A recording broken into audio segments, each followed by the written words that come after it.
J'ai réalisé la photogrammétrie d'une sculpture de gargouille en terre d'environ 30 cm de hauteur. Une fois le modèle numérisé, je l'ai agrandi à l'échelle d'1 mètre. Avec un logiciel de modélisation, j'ai conçu un moule composé de 20 pièces distinctes. Ce moule a été imprimé en 3D en plastique souple afin de faciliter le démoulage.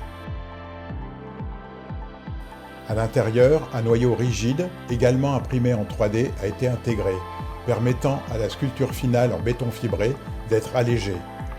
Un tube traverse l'ensemble du moule et permettra à la gargouille, une fois terminée, de cracher de l'eau.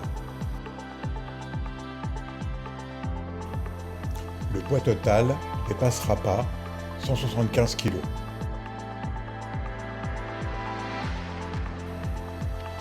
Deux ouvertures ont été aménagées, une à l'arrière pour le remplissage et une autre en partie inférieure pour l'intégration du système de fixation au socle.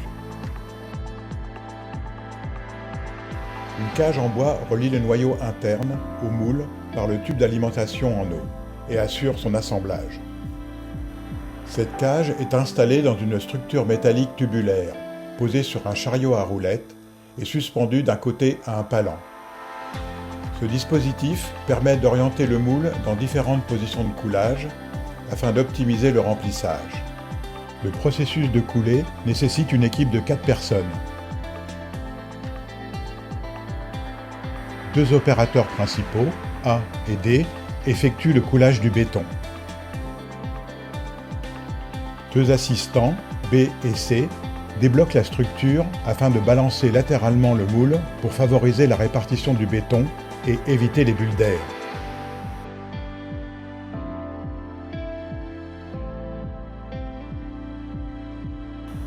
Les opérateurs A et D placent le moule en position transversale en actionnant le chariot et le palan. L'assistant C verrouille la cage en bois au bâti métallique. Le remplissage s'effectue par les 2 ouvertures prévues. Une fois le moule comblé, on referme la porte pour permettre un nouveau basculement et améliorer la répartition du béton.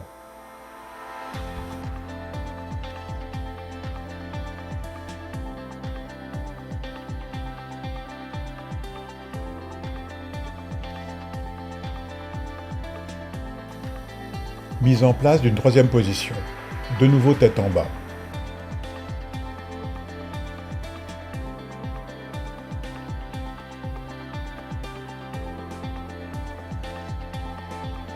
La porte arrière, parfaitement à l'horizontale, permet un remplissage complet et uniforme.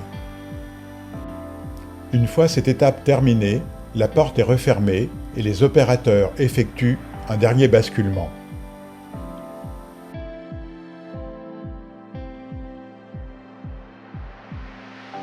Dernière position. Le moule est complètement renversé.